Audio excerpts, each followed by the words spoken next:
"The key to taking Richmond is Petersburg," so wrote Ulysses S. Grant. Hi, I'm Joseph Kaler, and behind the camera is James Romeo here on another episode of Road Trip Story. And that quote that Grant said was speaking of here at Petersburg National Battlefield, which is the linchpin of the fall of the Confederacy. So if you want to see where the beginning of the end of the American Civil War happened, it's right here. So let's check it out. So why Petersburg, Virginia? Well, the answer is literally underneath my feet here on this railroad line. Petersburg, Virginia was essential to the survival of the Confederate States of America. Robert E. Lee knew it, Ulysses S. Grant knew it, everyone on either side of the Civil War knew it. And for the Civil War to effectively end, to crush the rebellion, the Union Army needed to capture this right here, which is a very vital and strategic hub to the Confederacy.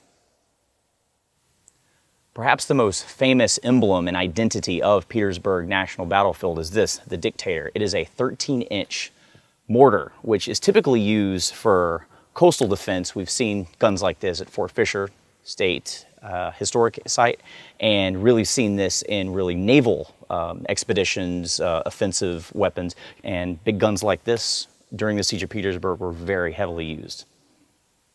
Upon arriving at Petersburg National Battlefield, the first place I would really recommend everyone to go and see is one of the 4 visitor centers that are located throughout the battlefield. Now remember, this isn't one huge battlefield like Gettysburg. This is a very sprawling, very zigzagged, almost trench warfare that extended over 40 miles in length. So therefore, you need more than one visitor center. In this case, we're going to check out the Eastern Front Visitor Center and going to have something really cool that I think you guys will really enjoy to look at. This is undoubtedly the coolest artifact here at the Eastern Front Visitors Center, which is 2 bullets that struck each other at midair at precisely the same angle at point to point. Just amazing artifact. Imagine walking in the immediate aftermath of the battle, seeing personal effects, weapons of destruction themselves being destroyed, seeing just even comrades' personal items, or even your comrades themselves lying on the ground. Not only the sight, but the smell, seeing really the personal horrors of war up front and personal. A Pennsylvania private once wrote, "We could blow that damn fort out of existence if we could only run a mine shaft under it."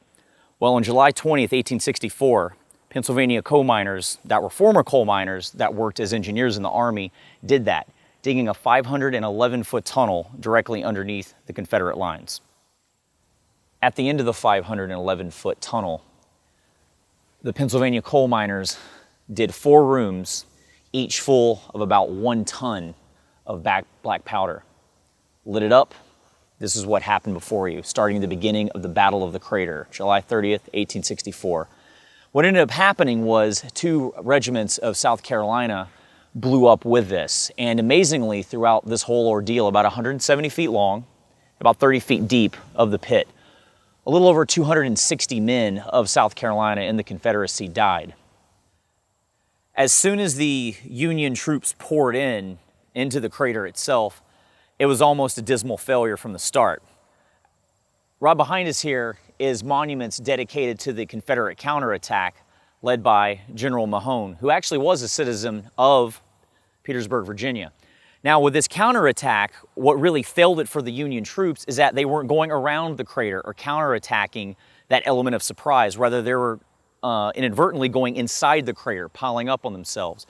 The really tragic part about this event is that this was one of the first times that a lot of Confederate troops saw colored United States Army troops in service. So it really enraged the Confederates, resulting in a lot of casualties, and the white Union officers and men turning upon their black colleagues, and unfortunately leading to a really tragic chapter in American history that a lot of people don't really know about, and this swirl and melee of confusion ended in a Confederate victory at the time here at the Battle of the Crater. From a purely military perspective, one would actually see that the Siege of Petersburg was ironically not really a siege. A siege would involve if Grant actually surrounded all of Petersburg from 360 degrees, and then with outnumbering and outcamping, Lee's beleaguered army would actually win. What this battle really was, after 290 days, from June 1864 to April 2nd, 1865, was just a slow strangulation of cutting off supplies, cutting off communications from Lee's own army. This developed into things like starvation, desertion. But really the big thing, as I was stating from a military perspective, is the failure for Europe in the late 19th and early 20th centuries, leading up to a devastating conflict known as World War I, or the Great War, to failure to see this campaign in Petersburg, to see the development of trench warfare, just how futile it's going to be to make this defensive lines zigzag across a very long stretch of fortifications and ultimately fail. You see it really the genesis of the over-the-top defensive measures here at Petersburg. Another facet of the Petersburg National Battlefield is this, City Point, which is where we're standing. Directly behind me is a pieced-together replica of General Grant's cabin, which he lived in for the last 6 months of the siege. Now, City Point's very important. This is a very integral part of the supply base for the Union Army. So without City Point, the Union Army couldn't achieve overall victory in the Petersburg campaign. The City Point site that you see today and visit is remarkably different than what occurred here 150 years ago. For the duration of the Siege of Petersburg, this site, this area right here, was the busiest seaport arguably in the world. Tons of materials, men, shipping in, shipping out to supply the actual front of Petersburg. This can be really overstated, or underestimated, should I say, of just how great City Point was to the ultimate victory of the Union Army. This was the most important supply base. This was the field headquarters for the U.S. Army. And people as prestigious as Abraham Lincoln to even everyday soldiers visited this to go through and back to the Petersburg front and ultimately the conclusion of the American Civil War. Ocean-going vessels for the Union Army would embark here at City Point and deliver much-needed material goods for Grant's army. Over the 9-month siege, so many materials were brought here, constructed. This city, in City Point, you could say, for the Union Army, was very efficient and really a civilization into itself. In fact, a railroad was constructed directly to the Union lines, where the efficiency was so profuse that the bakery, not only would it make 100,000 loaves of bread every day, for one small example in this, is that they could actually, those loaves of bread could be delivered straight to the Union fronts for the hungry soldiers, and the bread would still be hot. Now compare that to Lee's beleaguered army in Petersburg, eating hardtack, whatever they can find for the civilians. So City Point, as a supply hub, was really the key and the turning point to make this an ultimate Union victory for Grant. Throughout the 9-month, 18-day siege of Petersburg, Lee's army had to endure a lot of hardships other than just the usual shelling from Union troops, but also desertion, sickness, etc. He encountered 7 separate attacks by Grant's army, and only once was he able to mount an offensive, which was right here where we're standing at Fort Stedman, a Union-held fortress. The interesting thing to note is that only 300 yards away from this fort was the Confederate-held line of Petersburg, and his last gamble, his last offensive in the Civil War, Lee's last shining moment, ended right here at Fort Stedman. Lee chose to attack at Fort Stedman under the guise of capturing the fort, thereby enabling him to force Grant to consolidate, condense his lines down, because by this time Lee's lines were very, very thin. So not only would Lee get his forces really gathered to go through Fort Stedman, but to also capture the U.S. military railroad and go beyond, hopefully, to City Point.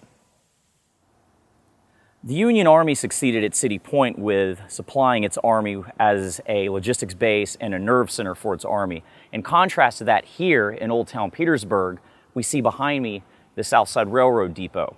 This was also the nerve center, but for the Confederate Army.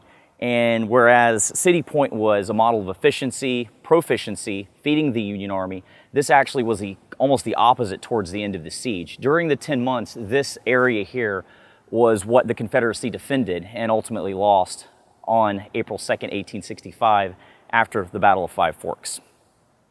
On April 1st, 1865, Robert E. Lee issued an order for General Pickett of the Confederate Army saying to hold Five Forks at all hazards. Behind me is Five Forks, the star-shaped intersection, which is controlling not so much the importance of the roads here for troops, but actually 3 miles behind us at the South Side Railroad. That railroad was very important to Lee. In fact, not just him, but the whole Confederacy itself. For that means that was his last supply line, his last link to the outside world. And the Union knew this. And during this battle, the Battle of Five Forks, 50,000 Federal troops led by General Philip Sheridan actually came here and intercepted Pickett's army, thereby destroying and crushing the last really link to the outside world for the Confederacies at Petersburg. In fact, this was such an important battle that Grant the next day ordered an all-out assault on all of the trenches, every single front at Petersburg to Richmond, thereby ending the Siege of Petersburg after 9.5 months of brutal and horrible war. Very close to this site, on the afternoon of April 2nd, 1865, General Robert E. Lee issued the evacuation orders for Petersburg and Richmond, thereby securing really a total Union victory in the American Civil War.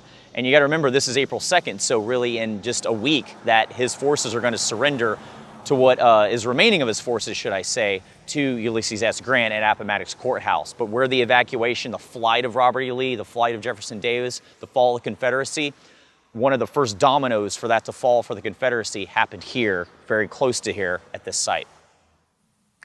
After this battle, Lee had little option but to retreat. And in doing so, on April the 9th, 1865, Robert E. Lee surrendered his Army of Northern Virginia to Ulysses S. Grant, Army of the Potomac, thereby ending the Civil War in a very major sense, and in a much larger sense, reunifying the country. Well, for the Petersburg battlefield, you've seen really the major events. There's also a lot of minor ones that we didn't cover. And I really advise you to make your own road trip story and make your own episode, which is what Road Trip Story is all about. So make sure to check our website and also subscribe to our channel. And for Joseph Kaler and the man behind the camera, James Romeo, this is roadtripstory.com. We'll see you on down the road.